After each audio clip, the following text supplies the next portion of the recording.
একটা মহামারী চলছে, এটাই শেষ নয়। যারা স্ক্যাটোলজিক্যাল বিষয়গুলো নিয়ে পড়াশোনা করে, ইলমু আখিরুজ্জামান নিয়ে, তারা বলতে পারবে যে এগুলো বায়ো ওয়েপেন্স আস্তে আস্তে আস্তে আস্তে আসবে আরো পৃথিবীতে। এমনকি ইয়াজুজ আর মাজুজ যখন আসবে, তারাও এরকম মহামারী দিয়ে ধ্বংস হবে, ভাইরাস দিয়ে ধ্বংস হবে। হাদিস এসেছে, এই হাদিসগুলো কে চর্চা করে? তো হতে পারে আগামী বছর কেউ বেঁচে নাও থাকতে পারে। আর বিশ্ব এখন যে জায়গায় দাঁড়িয়ে আছে, যে কোনো সময় নিউক্লিয়ার যুদ্ধ হতে পারে।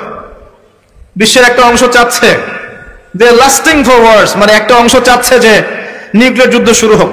1962 সালে তারা চেষ্টা করেছিল, 1914 সালে একবার চেষ্টা করেছে, 1947-এর দিকে একবার চেষ্টা করেছে। আস্তে আস্তে মানব জাতিকে এগিয়ে নিয়েছে যুদ্ধের দিকে, এবং ওদের স্বার্থ তারা হাসিল করেছে, প্যালেস্টাইন দখল করেছে। তারা চাচ্ছে বিশ্বে ম্যাসাকার হোক, কারণ একটা ম্যাসাকার না হলে নতুন কোন রুলিং স্টেট আসে না। প্রথম বিশ্বযুদ্ধের পরে একটা কান্ট্রি এসেছে সারা বিশ্বকে শাসন করতে, তার নাম ব্রিটেন। তার আগে জার্মানির দাপট ছিল। দ্বিতীয় বিশ্বযুদ্ধের পর ব্রিটেন সরে গেছে, তার জায়গায় এসেছে ইউএসএ, নতুন রুলিং স্টেট। আর তৃতীয়টা যখন হবে, তখন আরো একটা কান্ট্রি বের হয়ে আসবে। আমার মত, সে হচ্ছে ইসরায়েল, এবং সে এই বিশ্বকে শাসন করবে। বিশ্বের অবস্থা এখন এমন, যে কোনো মুহূর্তে নিউক্লিয়ার ওয়ার হতে পারে।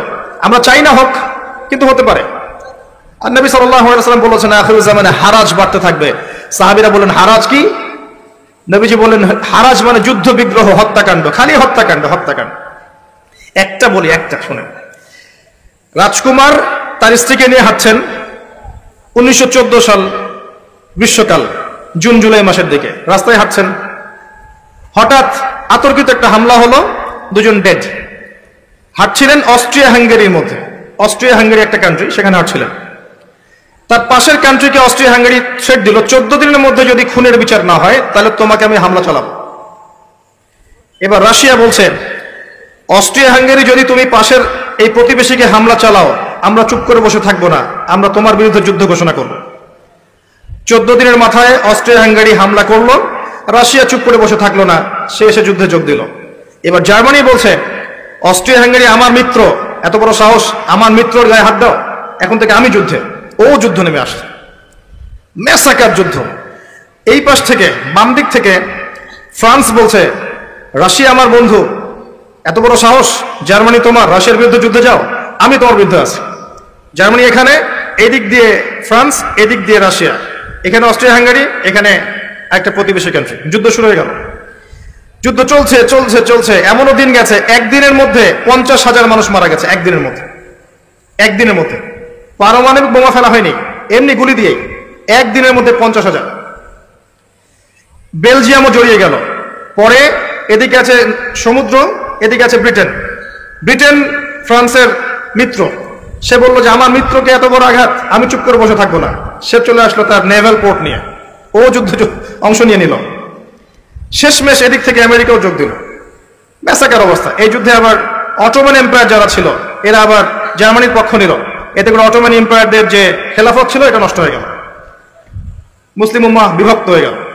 একটা ঘটনাকে কেন্দ্র করে, ওই যে রাজকুমার আর তার স্ত্রীকে হত্যা করা, 5 থেকে 6 বছরের ব্যবধানে 3 থেকে 4 কোটি মানুষ মারা গেছে। 5 থেকে 6 বছরের ব্যবধানে 3 থেকে 4 কোটি মানুষ মারা গেছে। এটা প্রথম বিশ্বযুদ্ধের সংক্ষিপ্ত ইতিহাস। কি বুঝলেন? নবীর হাদিস, শেষ জামানে হারাজ বাড়বে, হারাজ, হত্যাকাণ্ড বাড়তে থাকবে। যে মারবে সে জানবে না কেন কেন মারলাম, আর যে মরবে সে জানবে না কেন মরলাম। ইউরোপিয়ান সিভিলাইজেশন এখন বলে এটা ছিল ইউরোপের সুইসাইড, আত্মহত্যা। ওরা নিজেরাও বোঝেনি কি জন্য যুদ্ধে গিয়েছে। এই রেসটা কাটে নাই। জার্মানি অনেক ল্যান্ড হারিয়ে ফেললো, শেষমেশ পরাজিত হলো। আস্তে আস্তে আস্তে আস্তে ওখানে হিটলার, সে চিন্তা করতে থাকলো আমার ল্যান্ডগুলো ফিরে পেতে হবে। সে প্ল্যান করতে থাকলো, নিজের নাৎসি পার্টি ঘোষণা করলো, নিজের ভিতরে সংস্কার করলো। 100 জন মেম্বার নিয়ে একটা পলিটিক্যাল পার্টি খুলেছিল, 100 জন মেম্বার নিয়ে। এবং সে খুব চমৎকার ভাষণ দিতে পারত, এত চমৎকার স্পিচ দিতে পারতো যে জনগণ শুনলেই বিমোহিত হয়ে পড়ত। সে জনগণকে মেন্টালি জাতীয়তাবাদের দিকে নিয়ে আসতে শুরু করলো। এক পর্যায়ে জেল খাটলো, জেলের মধ্যে বই লিখলো। এই বইটা ভাইরাল হয়ে গেল, সবাই সেই বইটা পড়লো। জেল থেকে মুক্ত হলো, পলিটিক্যাল পার্টির সাথে একটা মিলিটারি অ্যালায়েন্স তৈরি করলো। প্রথম ওয়ার্ল্ড ওয়ারে যারা ওই ইয়াতে ছিল, সামরিক বাহিনীতে ছিল, এদেরকে খুঁজে খুঁজে বের করতে শুরু করলো, একটা পার্টি ফর্ম করলো, এক পর্যায়ে বিদ্রোহ করে ক্ষমতায় গিয়েছে। তার ইন্সপিরেশন ছিল ইতালির মুসোলিনি। ইতালিও তখন এভাবে ক্ষমতায় ছিল, মুসোলিনি ওইটা দেখে দেখে সেও ক্ষমতায় গিয়েছে। যাওয়ার পরে সে আরো মিলিটারি অ্যালায়েন্স ফর্ম করতে থাকলো, সে অর্থনীতি সমৃদ্ধ করতে থাকলো, প্রশাসনিক ক্ষমতা বাড়াতে থাকলো, অস্ত্রশস্ত্র বাড়াতে থাকলো, ভিতরে ভিতরে কাজ করতে থাকলো। এক পর্যায়ে সে ওই হারানো জমিগুলো যেগুলো প্রথম বিশ্বযুদ্ধে হারিয়েছে ওগুলো সিজ করতে লাগলো, যুদ্ধ ঘোষণা করলো, কেড়ে নিতে শুরু, আবার পুনরুদ্ধার করতে লাগলো। উদ্ধার করতে করতে করতে করতে যখন দেখে যে ব্রিটেন ফ্রান্স কেউ কিছু বলে না, সে পোল্যান্ডকে আক্রমণ করলো, পোল্যান্ড। কিন্তু পোল্যান্ড ছিল ব্রিটেন এবং ফ্রান্সের মিত্র। এবার আর ব্রিটেন ফ্রান্স বসে থাকলো না, আমার মিত্রকে আক্রমণ করেছো, এবার তারা জার্মানির বিরুদ্ধে যুদ্ধ ঘোষণা করলো। আবার আস্তে আস্তে অনেকগুলো কান্ট্রি জড়িয়ে পড়লো, ইউএসএ, ব্রিটেন, এদিকে ফ্রান্স, আপনার জার্মানি, আপনার রাশিয়া, সোভিয়েত সবাই জড়িয়ে পড়লো, ইভেন জাপান পর্যন্ত জড়িয়ে পড়লো। জাপান, এই যুদ্ধ শেষ হলো এমন একটা অবস্থায় যে ইউএসএ গিয়ে জাপানের হিরোশিমা নাগাসাকিতে দুটো বোম মারলো। লিটল বয়, ফ্যাটম্যান, দুইটা বোমে দুটা শহর শেষ। জাপান সারেন্ডার করলো, জার্মানি সারেন্ডার করলো, দ্বিতীয় ওয়ার্ল্ড ওয়ার শেষ। এরপর থেকে ইউনাইটেড নেশনস ফর্ম হয়েছে, IMF, ওয়ার্ল্ড ব্যাংক, হাবি জাবি যা যা দেখছেন, WHO সব এরপর থেকে, এর আগে ছিল না। এবং এই সময়টুকুর মধ্যে ইসরায়েল আস্তে আস্তে আস্তে আস্তে নিজের কাজ শেষ করে ফেললো, সে দখল করে ফেললো প্যালেস্টাইন। আস্তে আস্তে আস্তে তার টেরিটরি বাড়ালো। এরপর আরো 4-5টা যুদ্ধ হলো আরবদের সাথে, প্রত্যেকটা দেশে যুদ্ধ জয়লাভ করলো। এখন সে ওয়ার্ল্ডের এখন রুলিং স্টেট। আপনাকে হারাজ দেখাচ্ছে, হারাজ কিভাবে রক্তপাত দিয়ে এই বিশ্ব এগিয়ে গেছে। সামনে যেটা হবে বা যদি হয় এটা আরো ভয়ঙ্কর হবে, এটা হবে আরো বেশি ভয়ঙ্কর। এবং আমাদের ধারণা, আই থিঙ্ক ওয়ার্ল্ডের 1/3 মানুষ মারা যেতে পারে যদি হয়। আসেন, যে কথাটা বলতে গিয়ে এই কথাগুলো বললাম, চোখ কান খোলা রেখে চলতে হয়, সময় হাতে বেশি নাই।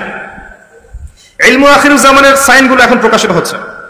কে জানে আগামী রমাদান আমরা কেউ বেঁচে নাও থাকতে পারি, মহামারী দিয়ে নষ্ট হয়ে যেতে পারি, অন্য কোনো ভাবে ধ্বংস হতে পারি, স্বাভাবিক মওত হতে পারে। অতএব এই রমাদানটাকে কাজে লাগাতে হবে। আগে কিভাবে লাগাবেন আমি কয়েকটা পয়েন্টস বলছি, এই জায়গা থেকে মনোযোগ দেন। ইতিহাস বলে কি মাথা এলোমেলো করে দিয়েছি নাকি? হিস্ট্রি পড়বেন, ইতিহাস পড়বেন প্রিয় ভাই। কোরআনের, এই যে কোরআন দেখছেন আমার হাতে, আল কোরআন, একে 3 ভাগে ভাগ করা যায়। একটা অংশে আপনি পাবেন হুকুম আহকাম, আল্লাহ পাক বলেছেন কি করতে হবে কি করতে হবে না, হুকুম আহকাম। একটা অংশ জুড়ে আছে তাওহীদ, আল্লাহ পাকের একত্ববাদ। আর একটা অংশ জুড়ে আছে ইতিহাস, নূহ আলাইহিস সালামের ইতিহাস, আদ জাতির ইতিহাস, সামুদ জাতি, ইব্রাহিম, মুসা আলাইহিস সালাম, ঈসা আলাইহিস সালাম, শুআয়ব, আপনার ইউনূস, যুলকারনাইন, সব ইতিহাস। কোরআন ইতিহাস দিয়ে ভর্তি। পুরো বিশ্বের ইতিহাসটা পড়েন এবং ইসলামের ইতিহাসটা পড়েন, আপনি একটা জিনিসই ফাইন্ড আউট করতে পারবেন। আমি ফাইন্ড আউট করেছি একটা জিনিস, একটা, অনলি ওয়ান। সেটা হচ্ছে যে আল্লাহ পাক কখনো জালেমদেরকে সহ্য করেননি। যখনই যে জুলুম করেছে আল্লাহ পাক একটা নির্দিষ্ট সময় পর্যন্ত অবকাশ দিয়েছেন, অবকাশ। এরপরে এর চেয়ে বড় জালেমকে এর উপর চাপিয়ে দিয়ে তাকে ধ্বংস করে দিয়েছে। আপনাকে জিজ্ঞাসা করে যদি জাপানে যে বোম পড়েছিল 2টা, ওদের কি দোষ ছিল? কি দোষ ছিল? জাপান একটা নিরীহ কান্ট্রি মনে হয় না? কি দোষ ছিল? এখন তো তারা আমেরিকার বন্ধু। কি দোষ ছিল? আপনি জাপানিজদের ইতিহাস পড়েন, ওই বিশ্বযুদ্ধের আগে জাপান যা জুলুম করেছে চাইনিজদের উপরে, ইন্দোনেশিয়ানদের উপরে, এই বার্মিজদের উপরে, মেয়েদেরকে গণহারে ধর্ষণ করতো, বাচ্চাদেরকে হত্যা করতো। দেখেন, এক জালেমকে আল্লাহ পাক আরেক জালেমের হাত দিয়ে শায়েস্তা করে দিয়েছে।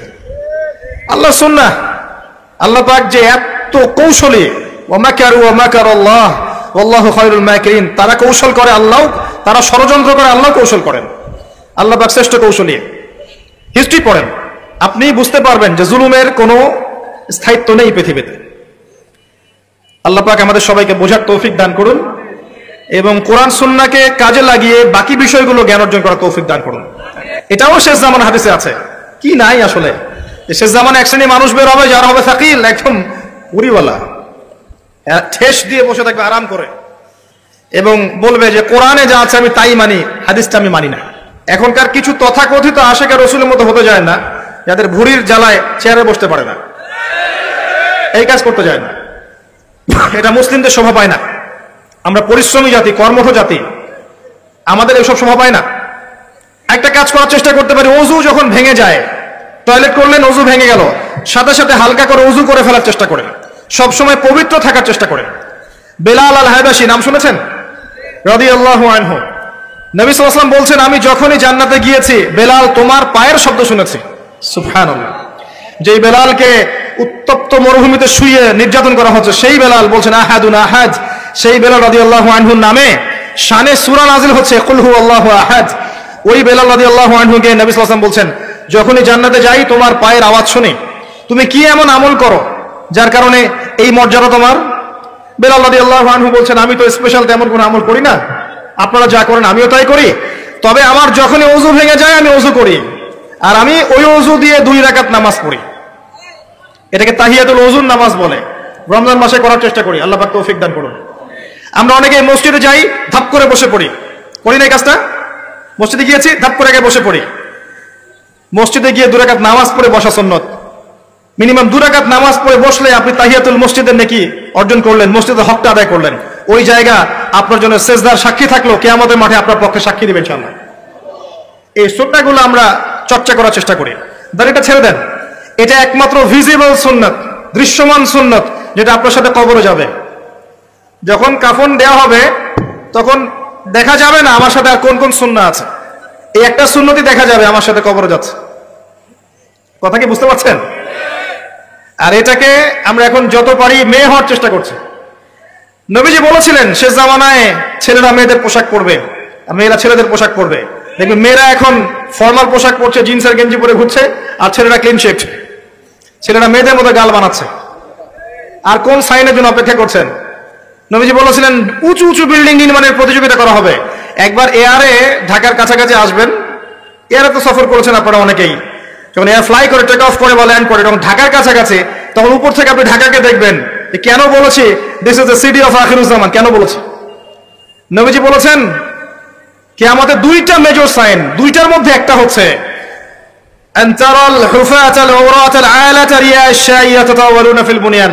যখন সমাজের দরিদ্র শ্রেণীর মানুষেরা, যাদের পায়ে স্যান্ডেল ছিল না, গায়ে কাপড় ছিল না, এরা উঁচু উঁচু বিল্ডিং নির্মাণের প্রতিযোগিতা করতে থাকবে, তখন কিয়ামতের অপেক্ষা করতে থাকবে।